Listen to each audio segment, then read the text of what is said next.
Përmes vargjeve të shkruara prej tij, pjesëve të filmave që u dha jetë dhe kujtimeve të familjarëve, miqve dhe kolegëve, Dimitër Anagnosti është përkujtuar me rastin e 90 vjetorit të lindjes, si një prej figurave themeluese të kinematografisë shqiptare. Një mbes, 3 prica, 1 princesh. Ja skuadra ime fititare. Të pranishmit rikujtuan rrugtimin krijues të Anagnostit dhe ndikimin e jashtëzakonshëm që vepra e tij ka pasur në identitetin e kinemas shqiptare.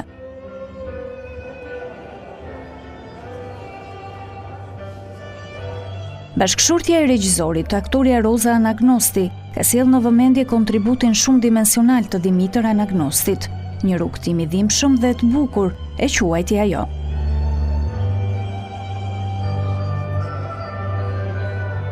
Ai gjatë karrierës artistike pati suksese dhe mori kënaqësi të paparë.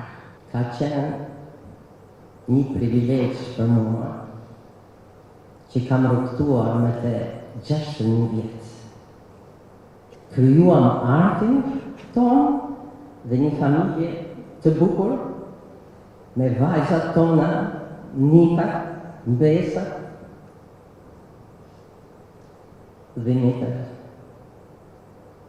Të kam në mendje dhe në zemër përjetësisht.